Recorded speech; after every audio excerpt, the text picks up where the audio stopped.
ఇప్పుడు నా స్నేహితుల్ని పరిచయం చేస్తాను. మొదటిగా నా వాట్సాప్ స్నేహితుడిని పరిచయం చేస్తాను. నేను వాట్సాప్ని పిల్లలకి పెద్దలకి ముసలివారందరికీ నేను అంటే పిచ్చిష్టం. మరో గూగుల్ స్నేహితుడిని పరిచయం చేస్తాను. నేను గూగుల్ని. మీ దేవుడికి కూడా తెలియని విషయాలు నాకు తెలుసు. ఈ మాసపూరిత ప్రపంచానికి నేను రారాజుని. మరో ఫ్రీ ఫైర్ స్నేహితుడిని పరిచయం చేస్తాను. నేను ఫ్రీ ఫైర్ని స్టూడెంట్ని పిచ్చివాళ్ళని చేసి వాళ్ళ జీవితం నాశనం చేస్తాను. ఇప్పుడు ఇన్స్టాగ్రామ్ని పరిచయం చేస్తాను. నేను ఇన్స్టాగ్రామ్ని చిన్నపిల్లల్ని పెద్దవాళ్ళని అందరినీ పిచ్చివాళ్ళని చేస్తాను. ఇప్పుడు ఫేస్బుక్ని పరిచయం చేస్తాను. నేను ఫేస్బుక్ని. నాతోనే సోషల్ మీడియా ప్రపంచం ప్రారంభమైంది.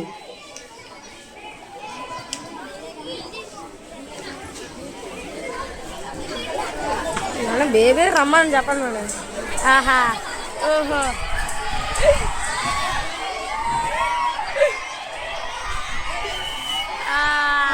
నాకు రేపు స్కూల్లో పరిశీలన నేర్పించవా? ఏమి స్కూల్లో చెప్పలేదా? నన్ను ఎందుకు అడుగుతున్నా? చెప్పారు కానీ మర్చిపోనమ్మా. నేను చాలా బిజీగా ఉన్నాను. వెళ్ళి మీ నాన్నని అడుగు.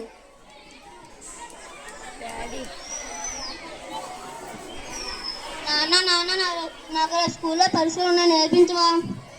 ఆఫీస్లో చాలా వర్క్ ఉంది. నేను సాయంత్రం వచ్చి చెప్తా. నాన్న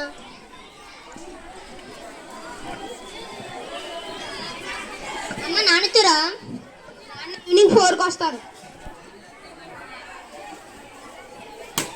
నాన్న ఈవినింగ్ వచ్చి నేర్పించున్నారు కదా. నాకు చాలా నీరసంగా ఉంది. వెళ్ళి మీ మమ్మీని నేర్పించమను. అమ్మ నేర్పించా ప్లీజ్. వెళ్ళి రూమ్లో కూర్చో, నేను వస్తాను.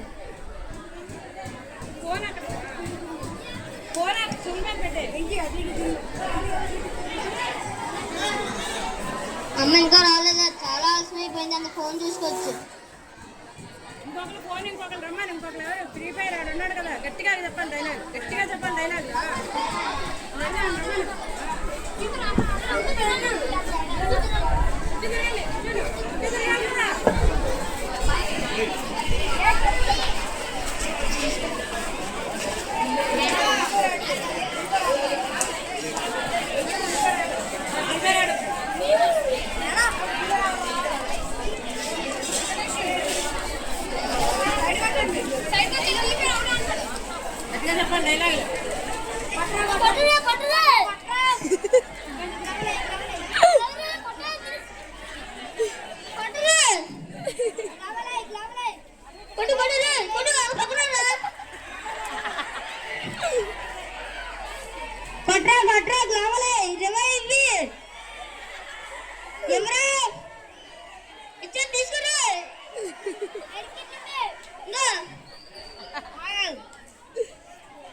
ఓకే బాబు ఏమైంది బాబు పడిపోయిందండి. డాక్టర్ ఫోన్ చేయండి.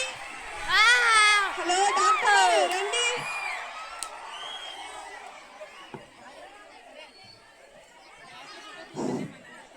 పడవలసింది ఏమీ లేదు. మీ అబ్బాయి సోషల్ మీడియా ఎక్కువగా చూడటం వల్ల పడిపోయాడు.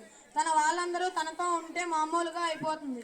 మనం అందరమీ కూడా సోషల్ మీడియాకు ప్రభావితమై ఎదుటివారి కష్టాలను హేళన చేస్తున్నాం. మన కష్టాలను స్టేటస్లో పెడుతున్నాం. అందరితో కలిసి ఉండడం మర్చిపోయాము. సోషల్ మీడియా మనల్ని తన వలలో పడేసుకుంది. మనం మన స్నేహితులు కుటుంబ సభ్యులతో ఉంటే మనకు సోషల్ మీడియాతో పనే లేదు. మనం మన ఆరోగ్యాన్ని కాపాడుకుందాం. ప్రస్తుత కాలంలో పిల్లలు పెద్దలు అందరూ కూడా సోషల్ మీడియాకు ఎడిక్ట్ అయి అందరితో కలిసి ఉండడం మర్చిపోయారు.